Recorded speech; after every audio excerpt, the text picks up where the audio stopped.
बीच भारत ने विश्व व्यापार संगठन यानी डब्ल्यूटीओ के उस ड्राफ्ट को नकार दिया है जिसमें कि डब्ल्यूटीओ ने महासागरों में ज़रूरत से ज़्यादा फिशिंग रोक लगाने का प्रस्ताव दिया है। भारत की तरफ से कहा गया कि ड्राफ्ट में भारत जैसे देशों के छोटे मछुआरों के हितों को ध्यान में नहीं रखा गया। कई देशों में फिशिंग के लिए भारी सब्सिडी दी जाती है जिसके खिलाफ डब्ल्यूटीओ में ड्राफ्ट तैयार किया गया। सर, डब्ल्यूटीओ में वही हुआ जिस बात का डर लग रहा था हम लोगों को। हाँ, क्योंकि फिशिंग को लेकर भारत का रुख इस मामले में बाकी यूरोपीय देशों से और अलग था। भारत का कहना था कि फिशिंग में सब्सिडी दी जा रही है और उन सब्सिडी का नुकसान छोटे मछुआरों को होता है। आमतौर पर ये डब्ल्यूटीओ के मंच पर लड़ाई भारत और चीन के बीच में थी, जो अबू धाबी की बैठक पे साफ दिखाई दी थी। चीन इस व्यवस्था को प्रमोट कर रहा है कि जो मैकेनाइज शिपिंग है या जो बड़ी मशीनों की ट्रॉलर के जरिए जो फिशिंग की जाती है समुद्रों में, उसे बढ़ावा दिया जाए और उसके लिए सब्सिडी दे रहा है। चीन इस समय दुनिया के इस फिशिंग मार्केट में मैकेनाइज शिपिंग का या मशीनी ट्रॉलर से शिपिंग का सबसे बड़ा सप्लायर भी है और उस बाजार में बड़ी हिस्सेदारी भी रखता है।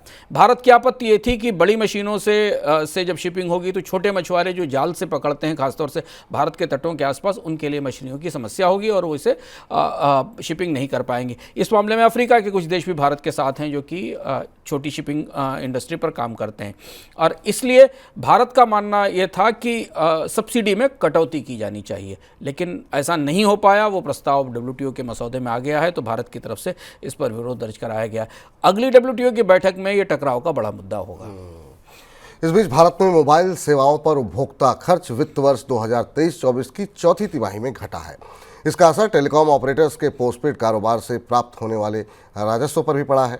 चौथी तिमाही में मोबाइल सेवाओं पर उपभोक्ता खर्च की वृद्धि दर मामूली 1.4% बढ़ी है, जो कि तीसरी तिमाही की वृद्धि दर 2.5% से काफ़ी कम है।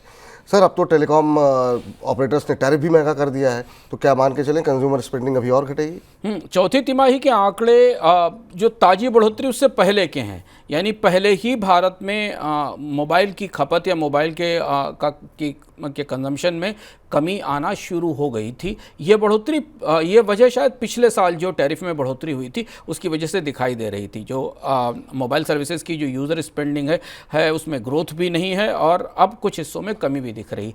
इसके बाद अभी हमने चुनाव के तत्काल बाद बढ़ोतरी देखी है, तो बाजार ये महसूस कर रहा है, खासतौर से निवेशक की बात महसूस कर रहे हैं कि अब अगली 2 तिमाहियों में टेलीकॉम कंपनियों के रेवेन्यूज़ पर इसका और ज़्यादा असर पड़ेगा। और हम आपको बताते भी रहें, इसलिए टेलीकॉम कंपनियों ने अपनी कीमतें बढ़ाने के बाद अपने प्लान्स में कुछ मुफ्त सुविधाएं जोड़ने की बात की है। ज़्यादा सुविधाएं जो हाई वैल्यू प्लान है उसमें और ज़्यादा सुविधाएं बढ़ाने की बात कही है, लेकिन उन्हें महसूस हो रहा है कि टेलीकॉम की महंगाई, टेलीकॉम सर्विसेज की महंगाई उनके लिए मांग में कमी लेकर आएगी, जिसका संकेत हमें इनकी बैलेंस शीट से मिलता है। जी।